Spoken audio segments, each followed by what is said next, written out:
A Ana Paula é uma brasileira que está aqui em Portugal há um certo tempo e ela tem PhD. Fala um pouco sobre Ana Estela. Ana Estela. Fala um pouco sobre você. Eu terminei o meu doutoramento em linguística africana, fiz na USP, mas tendo os quilombos do Maranhão como objeto e sujeitos da minha pesquisa. Fiquei um pouco decepcionada com a forma com que a linguística trabalha.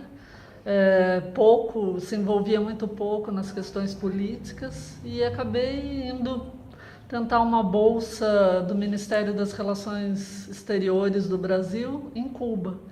E, enfim, fui selecionada, morei 2 anos e meio em Cuba, dando aula na Universidade de Havana.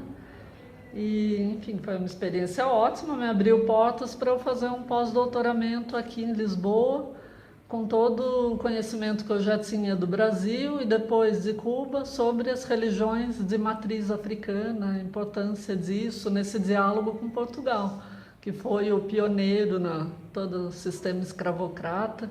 E é um país que fala muito pouco sobre a presença africana, apesar de eles terem uma relação muito forte com a África, terem dominado metade do continente.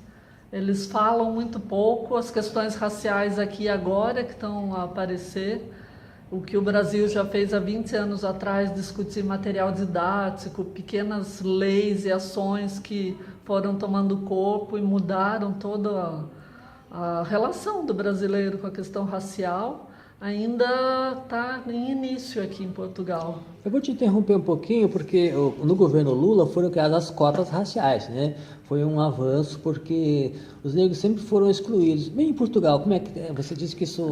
Isso nem se fala, estão a começar a falar nesse momento. Acho que está um momento assim de ebulição agora. Justamente hoje está tendo essa reunião aqui na Casa do Brasil para se discutir a nova lei de cidadania. Alguns grupos muito importantes, liderados pelos africanos aqui, estão começando a se posicionar, já trabalham há muitos anos, mas estão começando a ter visibilidade.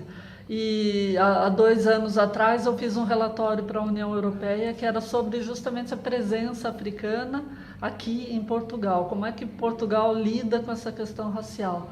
E os dados foram chocantes, assim, são inúmeras vezes superiores à presença de africanos nos presídios, ínfima a presença de africanos e de negros. E quando a gente fala africano ou afrodescendente, está colocando brasileiro também nessa situação, porque Portugal não recolhe os dados a partir da categoria étnica, ou seja, perante a lei, eles querem que todos sejam iguais, mas isso não reflete a verdade do país, né? Enquanto a gente não souber onde está o problema ou quantos são cada etnia, cada categoria que a gente queira classificar, né? Se não souber onde eles estão, de que maneira eles vivem, se frequentam a escola, que tipo de escola, que material didático é esse que o país oferece, né? Eles falam sempre de um desbravamento, de uma coisa como se eles tivessem ido desbravar aquilo, né? Todo o Novo Mundo e África, mas não falam de todo o choque colonizador.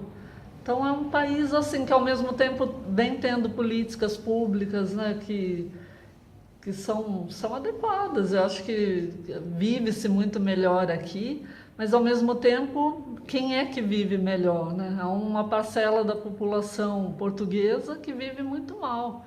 E acho que é isso, é tentar buscar. Você fez um trabalho a respeito onde moravam, como é que foi? Onde moravam os escravos, os mocambos, não, como é que fala? Quilombos. Quilombos. E, no entanto, nós temos no Brasil um candidato que é o Bolsonaro, que odeia os negros, porque ele esteve num quilombo há pouco tempo e dizia que aquilo lá é um desperdício, porque embaixo da terra existem minérios que a União deve tomar conta daquilo e acabar com os quilombos. Olha, eu prefiro nem me Nem falar gastar saliva sobre Bolsonaro, ainda que eu acho que ele seja uma possibilidade, né? Acho que a classe média brasileira acabou ficando tão... enfim, é um problema bem complicado mesmo no Brasil atual. Mas acho que não, enfim, da minha parte não merece nem consideração. Acho que é tão bizarro esse tipo de... E você faz um trabalho aqui na Casa do Brasil, né? Qual é mesmo? Eu não trabalho aqui diretamente.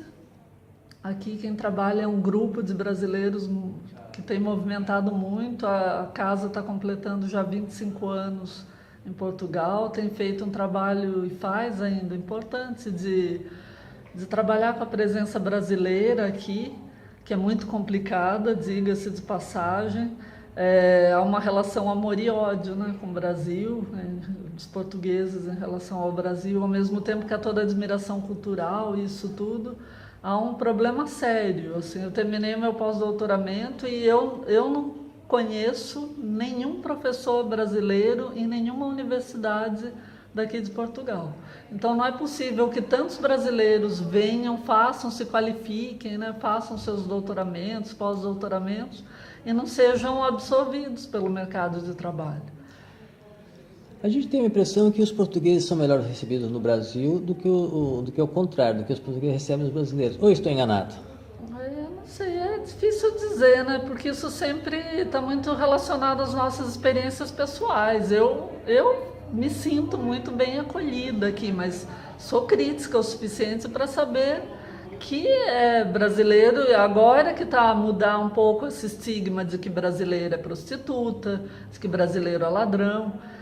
Eu acho que também tem a ver com o fluxo migratório dos brasileiros. Durante todos os anos 80 e antes disso, realmente houve um fluxo grande de brasileiras que vieram para uma prostituição, porque o Brasil não oferecia oportunidades de trabalho, né? Uhum. E acabava por ser uma única possibilidade aqui. Sim. E acho que depois dos anos 2000, basicamente, um pouquinho antes, houve o contrário, um fluxo grande de brasileiros que vieram para estudar, para a universidade, através de intercâmbios, relações bilaterais que o Brasil tinha feito, que já se extinguiram.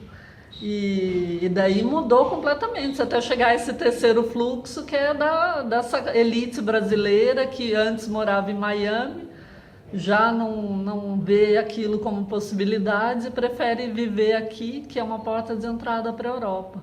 É aquela mesma elite escravocrata brasileira que não pagou todos os seus impostos, né? Tem muito dinheiro e vem gastar na Europa. Estão investindo em imóveis aqui. Está investindo em imóveis e desestruturando todo o mercado. Enfim, toda a estabilidade das próprias famílias locais, de imigrantes que vêm para trabalhar também. Esse é um tipo de imigrante que vem realmente fazer negócio. Eles não vivem aqui, vêm passar férias aqui na Europa. E daí, né, é o mesmo público que vivia em Miami, se necessário, dar grandes explicações sobre eles. Elite fútil. Ok, Ana Moura, obrigado pela entrevista.